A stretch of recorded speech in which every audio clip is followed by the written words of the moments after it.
அன்பர்களே, ஆண்டவராகிய இயேசு கிறிஸ்துவின் நாமத்தில் உங்களுக்கு மனம் நிறைந்த வாழ்த்துக்களை தெரிவித்துக் கொண்டு சத்திய வசனம் திருமறை பாட நிகழ்ச்சிக்கு உங்களை அன்போடு அழைக்கிறோம். சத்திய வசனம், இது தேவனின் வசனம். நாம் சோர்ந்து போகையில் கரம் கொடுக்கும் நம் தேவனின் வசனம், நம் தேவனின் வசனம். யூதருக்கு ராஜாவாக பிறந்திருக்கிறவர் எங்கே? கிழக்கிலே அவருடைய நட்சத்திரத்தைக் கண்டு அவரை பணிந்து கொள்ள வந்தோம் என்றார்கள். இயேசு கிறிஸ்துவின் இனிய நாமத்தில் சத்தியவசனம் நேயர்களுக்கு என் அன்பின் கிறிஸ்மஸ் வாழ்த்துக்கள். இந்த நாளிலும் சந்தோஷமாக கிறிஸ்மஸை நாம் கொண்டாட இருக்கிறோம். குடும்பத்தோடு இணைகிறோம், உறவினர்கள் ஒன்று சேருகிறோம். எல்லாம் சந்தோஷமான காரியங்களாகவே இருக்கிறது. இந்த நேரத்திலே கிறிஸ்மஸோடு சம்பந்தப்பட்ட சில சவால்களையும் நாம் நினைக்க வேண்டும். Challenges of Christmas. உதாரணமாக, இந்த நட்சத்திரம் நமக்கு ஒரு சவாலை தருகிறது. அது சொன்னது, நான் ஏதோ ஒரு மூலையில் இருந்தேன், ஆனால் திடீரென்று தேவன் என்னை பார்த்து பெத்லஹேமுக்கு 1000 மைல்கள் கிழக்கிலே உள்ள இடத்தில் இருந்து ஜனங்களை என் அண்டைக்கு அழைத்து வா, வழிகாட்ட நான் உன்னை அனுப்புகிறேன் என்றார். எனக்கு ஒரே சந்தோஷம். தேவன் எனக்கொரு வேலை தருகிறார், ஜனங்களுக்கு வழிகாட்ட என்னை அனுப்புகிறார் என்று நான் போனேன். அவர் என்னை பிரகாசிக்க பண்ணினார். அவர் வானத்திலே எனக்கு ஒரு விசேஷித்த இடத்தை கொடுத்தார். அதை அநேகர் பார்த்தார்கள், ஆனால் ஒரு சிலரே இந்த நட்சத்திரம் என்ன என்று அறிந்து அதை பின்பற்றினார்கள். இன்றைக்கும் உலகத்தில் அப்படித்தான் மக்கள் இருக்கிறார்கள். இயேசு யார் என்று எல்லாருக்கும் தெரியும். அவர்கள் இயேசுவின் வாழ்க்கை சரிதையை படமாக பார்த்திருக்கிறார்கள், வாசித்திருக்கிறார்கள். ஆனால் அவரை பின்பற்ற வேண்டும் என்று யாருக்குமே எண்ணம் வரவில்லை. கிறிஸ்தவர்களிலும் ஒரு சிலரே அவரை உண்மையாக பின்பற்றுகிறார்கள். இந்த நட்சத்திரம் சொல்லுகிறது, நான் அவருக்கு உண்மையாயிருந்தேன், அவர் சொன்னபடி நான் செய்தேன், சாஸ்திரிகளை அழைத்து வந்தேன், சாஸ்திரிகள் எங்காவது தங்கினால் நானும் அங்கே தங்குவேன், அவர்கள் புறப்பட்டால் நானும் புறப்படுவேன்.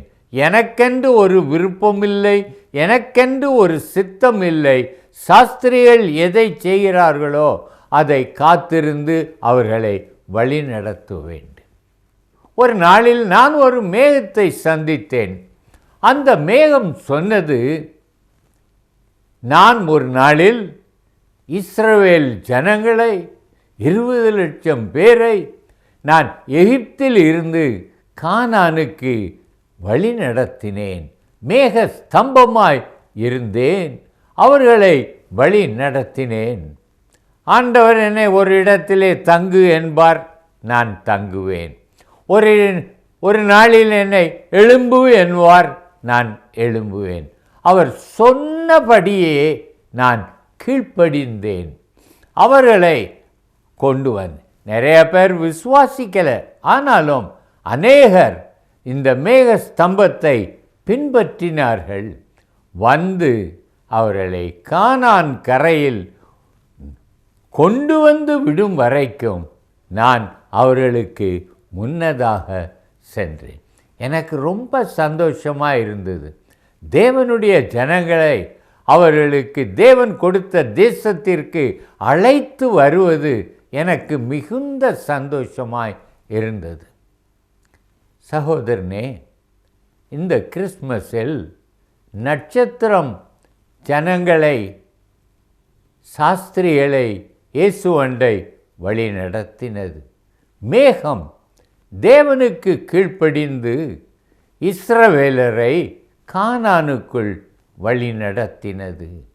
இந்த கிறிஸ்மஸை கொண்டாடுகிற நீர் அந்த இயேசுவுக்கு கீழ்ப்படிந்து ஜனங்களை அந்த பாலகன் அண்டையில் நடத்துகிறீரா? வழி நடத்துகிறீரா? அவர்களை அழைத்து வருகிறீரா? இல்லை என்றால் இந்த கிறிஸ்மஸ் கொண்டாட்டம் உமக்கு எப்படி சந்தோஷத்தை தரும்? உம் உள்ளம் சந்தோஷத்தால் பொங்கி வழிய வேண்டும் என்றால் நாமும் அதே காரியங்களை செய்ய வேண்டும்.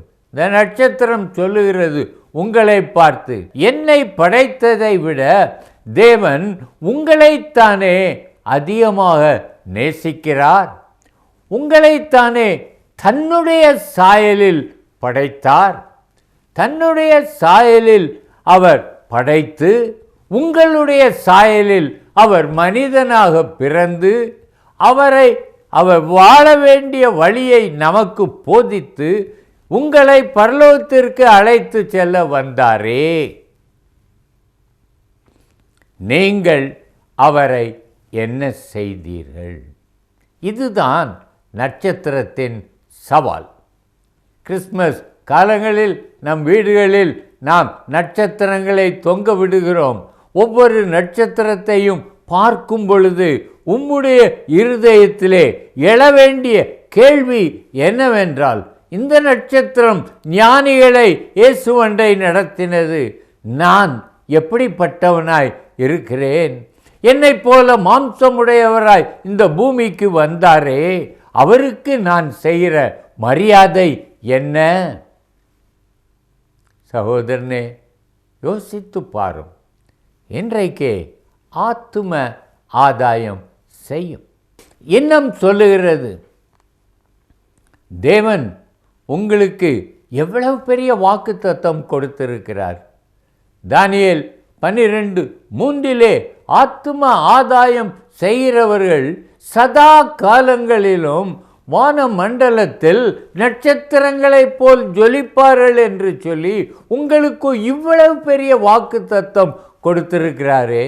ஆனால் இந்த கிறிஸ்மஸ் நாளிலே நீங்கள் ஒரு ஆத்துமாவையாவது தேவனண்டை நடத்தவில்லையே. எவ்வளவு வருத்தம்! நான் ஒரு ஆத்துமாவையாவது தேவனண்டையில் நடத்தி இருந்தால் இந்த கிறிஸ்மஸ் எனக்கு எவ்வளவு சந்தோஷமாக இருந்திருக்கும். என்னையும் சதா காலங்களிலும் ஜொலிக்கும் நட்சத்திரமாக வானத்தில் வைத்திருப்பாரே. சகோதரனே, இந்த நட்சத்திரத்தின் சவாலை நீர் ஏற்றுக்கொள்ளும். எங்கெல்லாம் ஒரு கிறிஸ்மஸ் ஸ்டாரை பார்க்கிறீரோ அப்பொழுதெல்லாம் உம்முடைய உள்ளம் நான் ஆத்தும ஆதாயம் செய்யணும் என்கிற ஒரு வாஞ்சையினால் துடிக்க கடவது. அப்படிப்பட்ட ஒரு துடிப்பை உமக்குள் இந்த கிறிஸ்மஸ் ஏற்படுத்தட்டும். அப்பொழுதுதான் நீர் சந்தோஷமாக இருக்க முடியும். இந்த கிறிஸ்மஸில் மட்டுமல்ல, சதா காலங்களிலும் தேவனுடைய நட்சத்திரமாய் ஜொலிப்பீர்கள். ஆத்தும ஆதாயத்தில் ஈடுபடுவீர்களா? மேய்ப்பர்களின் சவால். இந்த கிறிஸ்மஸ் காலங்களில் மேய்ப்பர்கள் அவர்களை பற்றி நாம் சிந்திப்பது உண்டு. ஒவ்வொரு வீடுகளிலும் நாம் அந்த குடில்கள் அமைத்து அங்கே மேய்ப்பர்களை ஆட்டுக்குட்டிகளோடு வந்தது போல் நாம் பொம்மைகளை வைத்து நாம் அங்கே அதை நினைவு கூறுகிறோம். அவர்கள் வந்து தேவனை பார்த்துவிட்டு திரும்பி போகும்போது தாங்கள் கண்டதையும் கேட்டதையும் பிரசித்தம் பண்ணினார்கள். மாட்டுக் கொட்டகையில் கண்டதையும் தேவதூதர்களிடத்தில் கேட்டதையும் பிரசித்தம் பண்ணினார்கள். மிஷனரிகளாய் இருந்தார்கள்.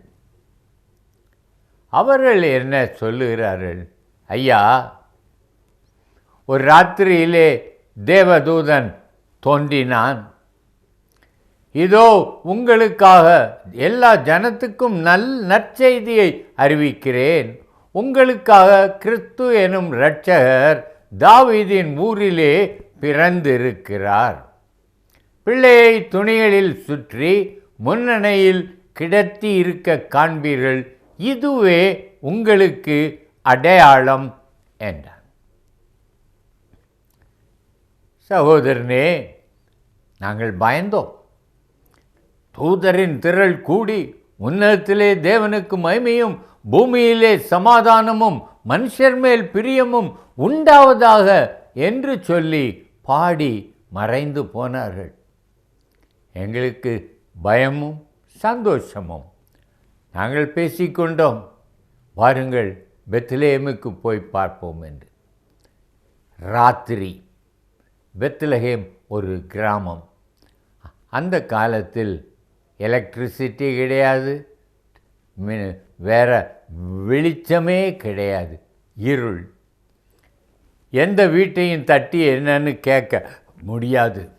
நாங்களாக பிள்ளை இருந்த இடத்திற்கு போய் சேர வேண்டும்.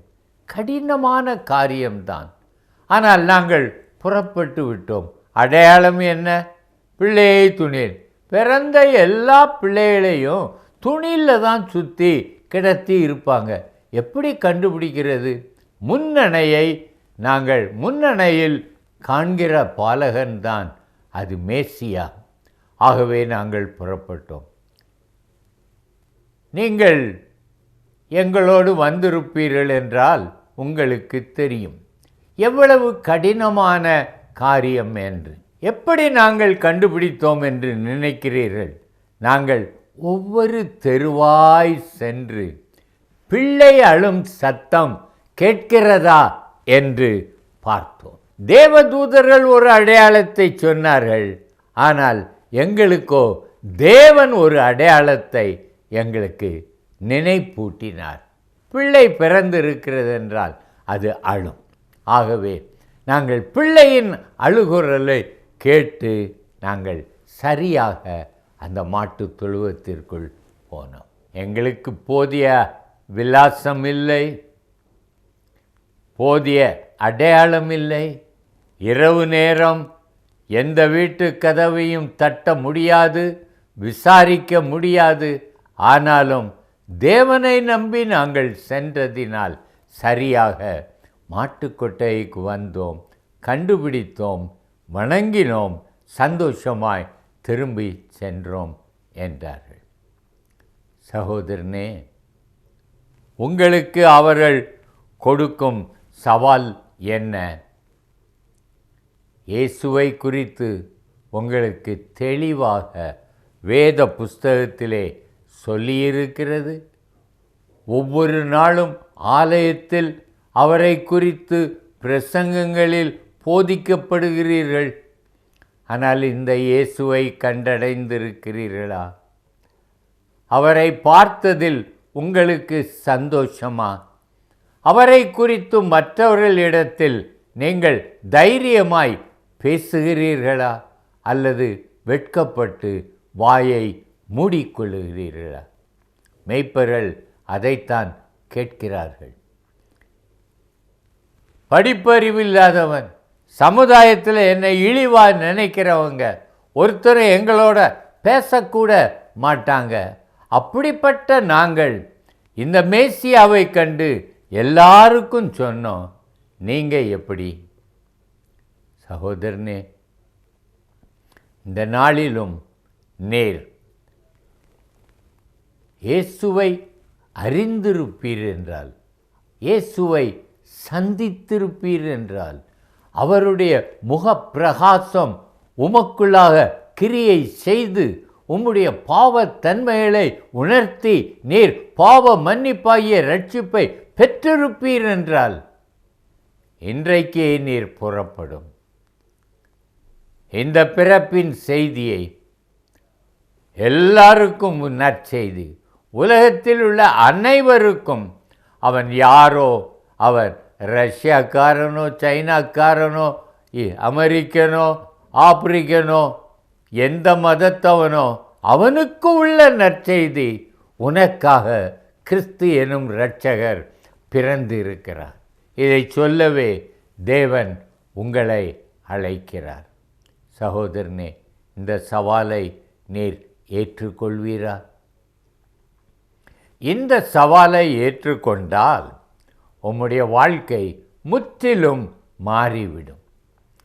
உலகத்தின் மேன்மைக்காக வாழ்ந்து கொண்டிருக்கிற நீங்கள், அது ரொம்ப கஷ்டம், அதை செய்ய முடியாது, எனக்கு அதெல்லாம் தெரியாது, இப்படியெல்லாம் சாக்கு சொல்லாமல் அந்த மேய்ப்பர்களை பாருங்கள்.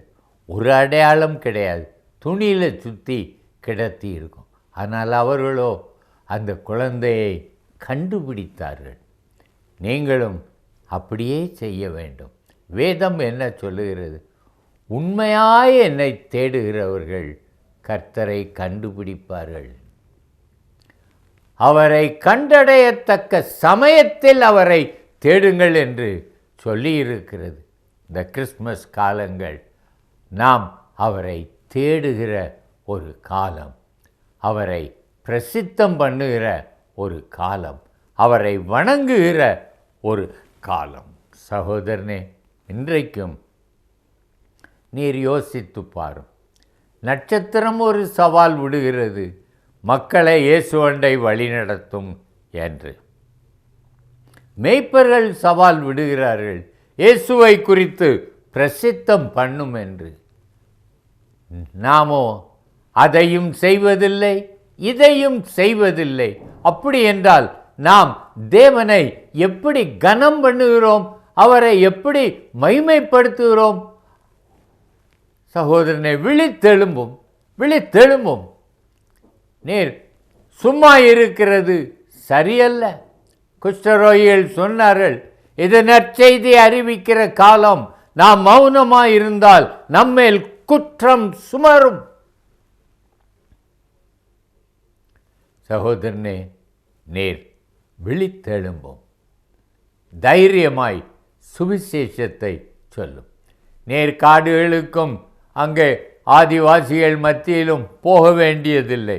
உம்முடைய ஆஃபீஸிலே வேலை பாரும், நன்றாக சம்பாதியும், நேர்மையாய் சம்பாதியும். உமக்குள் இருக்கிற கிறிஸ்துவை, நீர் சந்தித்த கிறிஸ்துவை உம்முடைய வேலையின் மூலமாக உலகத்திற்கு காண்பியும்.